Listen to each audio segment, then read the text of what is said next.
नमस्कार। आज हम अ, बात करने वाले हैं एआई चिप्स की दुनिया में जो जबरदस्त मुकाबला चल रहा है उसके बारे में। हाँ, ये वो चिप्स हैं जो आजकल हर चीज में हैं। हमारे फोन से लेकर चैटबॉट्स और भविष्य की न जाने कितनी टेक्नोलॉजीज को पावर कर रहे हैं। बिल्कुल। और हमारे पास जो जानकारी है, जो स्रोत है, वो इस फील्ड की टेक्निकल बारीकियों, कंपनियों की स्ट्रेटजी और मौजूदा हालात पर काफी रोशनी डालते हैं। ये वाकई ये क्या कहते हैं, बहुत कॉम्प्लेक्स और तेजी से बदलता हुआ मैदान है। कुछ बहुत बड़े खिलाड़ी हैं इसमें और दांव बहुत ऊंचे लगे हैं। मतलब ये सिर्फ हार्डवेयर की दौड़ नहीं है, ये पूरे इकोसिस्टम का खेल है। सॉफ्टवेयर, हार्डवेयर, पार्टनरशिप, सब कुछ। सही कहा। तो आज हमारा इरादा यही है कि इन स्रोतों को खंगाल कर समझें कि इस हाई स्टेक दौड़ में फिलहाल कौन आगे है, उनकी कामयाबी के पीछे क्या राज हैं। और कौन उन्हें टक्कर दे रहा है। हाँ, और इसमें जोखिम क्या-क्या हैं। चलिए इसे परत दर परत खोलकर समझते हैं। तो सबसे पहले एनवीडिया की बात करते हैं। लगता है इस समय तो वो बिना किसी शक के सबसे आगे हैं। ऐसा क्यों है? क्या है उनकी ताकत का राज? हाँ, देखो, एनवीडिया की बढ़त के पीछे कई वजह हैं और वो एक दूसरे को सपोर्ट भी करती हैं। पहला तो उनके चिप्स का परफॉर्मेंस प्रति डॉलर रेशियो, मतलब कीमत के हिसाब से जो पावर मिलती है वो काफी प्रभावशाली है। अच्छा। दूसरा और शायद सबसे अहम, उनका सॉफ्टवेयर इकोसिस्टम। कूड़ा है, QDNN है, NVLink है, मशीन लर्निंग के लिए ऑप्टिमाइज की गई न जाने कितनी लाइब्रेरीज है। हाँ, कूड़ा का नाम तो बहुत सुना है। बिल्कुल, ये इकोसिस्टम बहुत मैच्योर है और डेवलपर्स इसे बहुत पसंद करते हैं। तीसरा, जो बड़ी क्लाउड कंपनियां हैं, Amazon, Google, माइक्रोसॉफ्ट, उनके बीच एनवीडिया की पकड़ जबरदस्त है। और चौथा, वो रुके नहीं है, लगातार नए बेहतर चिप्स ला रहे हैं। H100 था, फिर H200 आया, अब ब्लैकवेल या B सीरीज की बात हो रही है। ये रफ्तार तो कमाल की है। हाँ, और ये रफ्तार दूसरों पर दबाव बनाती है। तो ये जो हार्डवेयर और सॉफ्टवेयर का कॉम्बिनेशन है ना, ये उन्हें एक तरह का इकोसिस्टम लॉक इन देता है। ये इकोसिस्टम लॉक इन, ये सुनने में काफी तगड़ा लगता है। इसका असल मतलब क्या है? मतलब ग्राहकों के लिए क्या मायने हैं इसके? देखो, इसका मतलब है कि बड़ी क्लाउड कंपनियां, जिन्हें हम हाइपरस्केलर्स कहते हैं, ये वो अपने पूरे डेटा सेंटर क्लस्टर, हाँ। हजारों कंप्यूटर्स का नेटवर्क, हाँ। वो एनवीडिया की इंटरकनेक्ट टेक्नोलॉजी के आसपास ही डिजाइन करती हैं, जैसे NVLink। अच्छा। ये टेक्नोलॉजी चिप्स को आपस में बहुत तेजी से बात करने देती है। हाँ। AI ट्रेनिंग के लिए ये बहुत जरूरी है। समझ गई। और फिर ज्यादातर जो AI फ्रेमवर्क्स हैं, टेंसरफ्लो, पाइटॉर्च या मॉडल्स हैं, वो सबसे पहले और सबसे अच्छे से एनवीडिया के लिए ही ऑप्टिमाइज किए जाते हैं। तो अगर किसी को स्विच करना हो। हाँ, तो अगर कोई कंपनी सोचे कि चलो एनवीडिया छोड़कर किसी और के चिप्स इस्तेमाल करें, तो ये सिर्फ टेक्निकली मुश्किल नहीं है, बल्कि बहुत महंगा भी है। हार्डवेयर बदलो, सॉफ्टवेयर बदलो, पूरा सिस्टम फिर से ऑप्टिमाइज करो, ये एक बहुत बड़ी रुकावट है। समझ गई। तो एनवीडिया की किलेबंदी तो काफी मजबूत लग रही है। अच्छा, अब थोड़ा पूरब की तरफ देखें। चीन में हुआवे का नाम आ रहा है एक बड़े चैलेंजर के तौर पर। उनकी क्या स्ट्रैटेजी है? हाँ, हुआवे चीन के घरेलू बाजार के लिए अपने हाई सिलिकॉन असेंट चिप्स को बहुत तेजी से आगे बढ़ा रहा है। मतलब काफी एग्रेसिव हैं वो। उन्होंने भविष्य के लिए भी बड़े प्लान्स रखे हैं, जैसे बड़े HBM वाले चिप्स, HBM यानी हाई बैंडविड्थ मेमोरी, जो AI के लिए जरूरी हैं, और सुपरनोड रैक डिजाइन की भी बात कर रहे हैं। सुपरनोड मतलब बहुत सारे AI चिप्स को एक साथ कस कर पैक करके एक बहुत बड़ी कंप्यूटिंग यूनिट बनाना। उनका फोकस है कि चीन के मार्केट पर कब्जा करें और अपने चिप्स को हुआवे के अपने क्लाउड और सॉफ्टवेयर के साथ इंटीग्रेट करें। वो अपना एक सेल्फ सफिशिएंट इकोसिस्टम बना रहे हैं एक तरह से। लेकिन उनके सामने कुछ सीमाएं भी तो होंगी, खासकर ग्लोबल लेवल पर। हाँ, बिल्कुल है। सबसे बड़ी चुनौती है अमेरिका के एक्सपोर्ट बैन। इसकी वजह से जो सबसे एडवांस चिप बनाने वाली फैक्ट्रियां हैं, फाउंड्रीज जैसे TSMC या सैमसंग, हाँ। उनकी लेटेस्ट टेक्नोलॉजी तक हुआवे की पहुंच लिमिटेड हो गई है। तो वो कितने कटिंग एज चिप्स बना सकते हैं, इस पर एक लिमिट लग जाती है। शायद एनवीडिया के लेटेस्ट चिप्स जितने पावरफुल ना हो। अच्छा।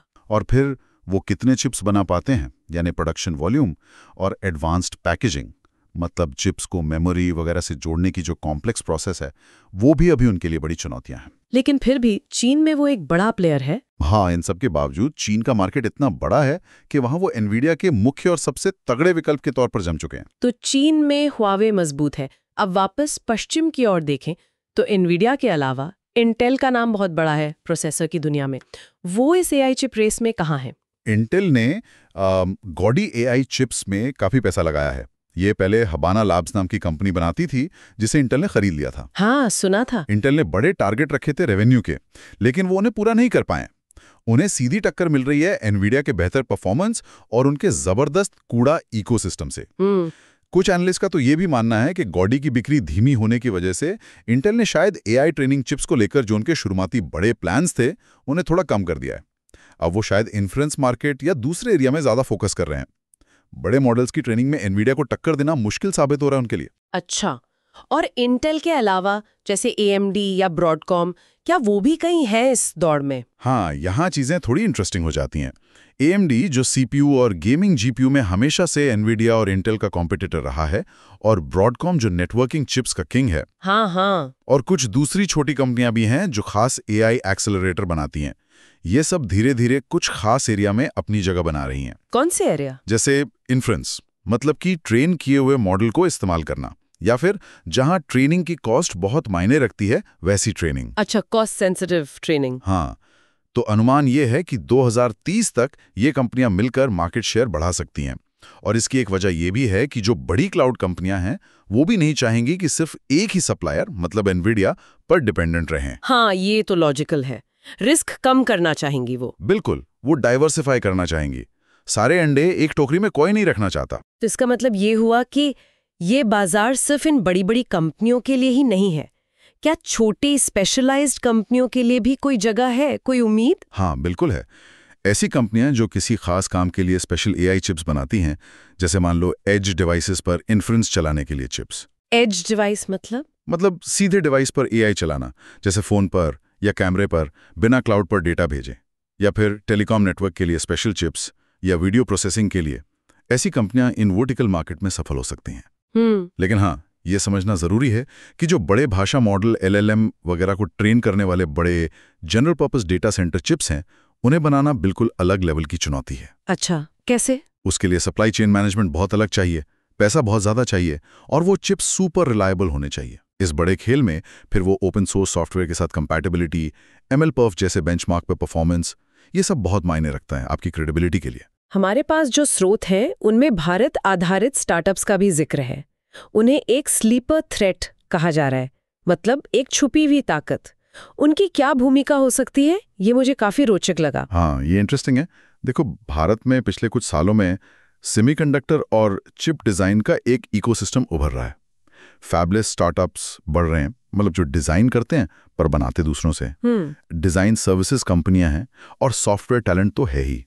तो ये भारतीय कंपनियां खास तौर पर एज इन्फ्रेंस वाले चिप्स या AI ऑप्टिमाइजेशन के लिए IP बनाने में। IP मतलब इंटेलेक्चुअल प्रॉपर्टी। हाँ, बौद्धिक संपदा, या फिर खास तरह के एक्सेलरेटर बनाने में इनोवेशन कर सकते हैं। अभी वो शायद सीधे एनवीडिया जैसे बड़े डेटा सेंटर GPU बनाने की रेस में नहीं है। लेकिन उनकी राह में मुख्य बाधाएं क्या हैं? क्यों नहीं वो सीधे टक्कर दे पा रहे अभी? देखो, बाधाएं वही हैं जो कई उभरते देशों के सामने होती हैं। पहली, सबसे एडवांस्ड फाउंड्री तक पहुंच, वो ज्यादातर ताइवान, कोरिया और अब कुछ अमेरिका में है। सही है। दूसरी बड़ी मुश्किल है एडवांस्ड पैकेजिंग टेक्नोलॉजी, जैसे HBM मेमोरी को चिप से जोड़ना या कोवोस जैसी तकनीक है। ये हाई परफॉर्मेंस चिप्स के लिए जरूरी हैं और इन पे कुछ ही कंपनियों का कंट्रोल है। और तीसरी, जाहिर है, बड़े पैमाने पर प्रोडक्शन और मार्केटिंग के लिए जरूरी पैसा, बहुत ज्यादा कैपिटल चाहिए होता है। तो फिर उनसे क्या उम्मीद रखी जा सकती है? देखो, निकट भविष्य में शायद वो डेटा सेंटर मार्केट पर हावी ना हो, लेकिन हाँ, वो खास तरह के निश चिप्स बनाने में या डिजाइन IP ब्लॉक्स बनाने में, जिन्हें बड़ी कंपनियां इस्तेमाल कर सकें, या फिर सॉफ्टवेयर हार्डवेयर को डिजाइन, मतलब हार्डवेयर और सॉफ्टवेयर को साथ में सोचकर डिजाइन करना, इन एरियाज में महत्वपूर्ण सफलता हासिल कर सकते हैं। वो शायद पूरी गाड़ी ना बनाएं, पर गाड़ी का एक बहुत जरूरी और बढ़िया पुर्जा बनाने में एक्सपर्ट बन सकते हैं। तो ये एकदम साफ है कि सिर्फ एक तेज रफ्तार वाला चिप बना देना ही काफी नहीं है, जीत के लिए पूरा पैकेज चाहिए। बिल्कुल सही कहा। इस दौड़ में जीतने के लिए पूरा स्टैक जरूरी है। चिप की कच्ची कंप्यूटिंग पावर तो है ही, टॉप्स, टी-फ्लॉप्स, बैंडविड्थ, साथ में मेमोरी कितनी है, कितनी तेज है, खासकर HBM। चिप्स आपस में कितनी तेजी से कनेक्ट होते हैं, इंटरकनेक्ट टेक्नोलॉजी जैसे NVLink, फिर कंपाइलर और सॉफ्टवेयर लाइब्रेरीज जैसे कूड़ा, जिसके मुकाबले AMD का रोसियम या इंटेल का OneAPI अभी उतने पॉपुलर नहीं है। हाँ, सॉफ्टवेयर का दबदबा दिखता है बहुत ज्यादा। और इन सबसे ऊपर क्लाउड कंपनियों, सर्वर बनाने वालों, सॉफ्टवेयर डेवलपर्स के साथ गहरी पार्टनरशिप। एनवीडिया की जो आज बढ़त है ना, वो जितनी उनके सिलिकॉन की वजह से है, उतनी ही उनके इस मजबूत इकोसिस्टम लॉक इन की वजह से भी है। इसे तोड़ना बहुत मुश्किल है। ये सब तो ठीक है, दौड़ रोमांचक है, लेकिन तब क्या होता है जब ये अरबों डॉलर लगाकर बनाए गए इतने कॉम्प्लेक्स हार्डवेयर फेल हो जाते हैं? इसके क्या परिणाम होते हैं? इस पर शायद उतना ध्यान नहीं जाता। ये बहुत जरूरी सवाल है और इसके परिणाम वाकई गंभीर हो सकते हैं। देखो, 3 मुख्य जोखिम हैं जो हमें समझनी चाहिए। बताइए। पहला है ट्रेनिंग का रुकना और उसकी भारी लागत। जब आप GPT-4 जैसा कोई बहुत बड़ा मॉडल ट्रेन कर रहे होते हैं तो ये काम हफ्तों या महीनों चलता है। हाँ। अगर इस बीच कोई हार्डवेयर फेल हो जाए तो कई दिनों या हफ्तों की कंप्यूटिंग बर्बाद हो सकती है। पर इन सुपर कंप्यूटर्स को चलाने का खर्चा बहुत ज्यादा होता है, बिजली, कूलिंग, मेंटेनेंस। तो लाखों डॉलर का नुकसान। हाँ, लाखों डॉलर का नुकसान हो सकता है। और अगर चेक पॉइंट भी करप्ट हो गया, मतलब जहां तक काम सेव हुआ था, तो शायद मॉडल को फिर से शुरू से ट्रेन करना पड़े। ये कोई थ्योरी नहीं है, असल में कंपनियों ने हार्डवेयर फेलियर की वजह से हफ्तों की महंगी ट्रेनिंग गंवाई है। बाप रे, लाखों डॉलर और हफ्तों का समय बर्बाद, ये तो किसी भी कंपनी के लिए बहुत बड़ा झटका है। अच्छा, दूसरा जोखिम क्या है? दूसरा बड़ा जोखिम है सुरक्षा और डेटा की अखंडता का। अगर हार्डवेयर में कोई कमी है, कोई वल्नरेबिलिटी है, तो हैकर्स उसका फायदा उठा सकते हैं। कैसे? वो ट्रेनिंग डेटा लीक कर सकते हैं या जो मॉडल ट्रेन हो रहा है उसके जरूरी पैरामीटर्स चुरा सकते हैं या बदल सकते हैं। सोचो, अगर किसी कंपनी का सीक्रेट ट्रेनिंग डेटा या उसका महंगा AI मॉडल गलत हाथों में पड़ जाए। ये तो बहुत खतरनाक है। हाँ, और फिर चिप के फर्मवेयर से या पावर सप्लाई के जरिए भी साइड चैनल अटैक हो सकते हैं। ये बड़े चालाक हमले होते हैं जो हार्डवेयर के काम करने के तरीके से जानकारी निकालते हैं। ये तो काफी डरावना लगता है। और तीसरा मुख्य जोखिम? तीसरा है सप्लाई चेन और जियोपॉलिटिकल रिस्क। मतलब अगर कोई कंपनी चिप्स सप्लाई ना कर पाए, मान लो एक्सपोर्ट बैन लग गया, जैसा हमने हुआवे के साथ देखा, या कुछ हद तक एनवीडिया के चीन वाले चिप्स के साथ। हाँ। या फैक्ट्री में कोई दिक्कत आ गई, तो जिन ग्राहकों ने उस कंपनी के हार्डवेयर पे अपना पूरा सिस्टम बनाया है वो मुश्किल में पड़ जाएंगे। उन्हें शायद धीमे चिप्स इस्तेमाल करने पड़े या पूरा सिस्टम ही बदलना पड़े किसी दूसरे वेंडर के लिए, जिसमें बहुत पैसा और समय लगेगा। बिल्कुल, ये किसी भी AI पर निर्भर बिजनेस के लिए बहुत बड़ा स्ट्रेटेजिक रिस्क है। चीन में हुआवे और एनवीडिया की सिचुएशन इसका एकदम सटीक उदाहरण है कि कैसे ग्लोबल पॉलिटिक्स और सप्लाई चेन की दिक्कतें टेक्नोलॉजी पर भारी पड़ सकती हैं। तो इन सभी बातों को अगर समेटें, इस पूरी चर्चा का निचोड़ क्या निकलता है? ऐसा लग रहा है कि ये सिर्फ कौन ज्यादा तेज चिप बनाता है उसकी लड़ाई नहीं है।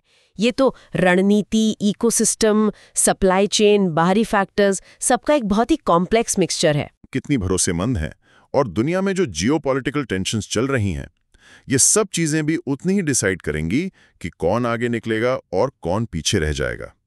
ये वाकई एक मल्टी डायमेंशनल चेस गेम जैसा है। और जाते जाते हमारे श्रोताओं के लिए कोई एक ऐसा विचार या सवाल छोड़ना चाहेंगे जिस पर वो आगे सोच विचार कर सकें? हाँ, एक दिलचस्प सवाल जो अब उभर रहा है वो ये है कि जैसे जैसे AI और ज्यादा स्पेशलाइज्ड होता जा रहा है, मतलब भाषा के लिए अलग मॉडल, इमेज के लिए अलग, साइंस के लिए अलग, तो क्या हम भविष्य में AI हार्डवेयर में भी ऐसा ही बदलाव देखेंगे?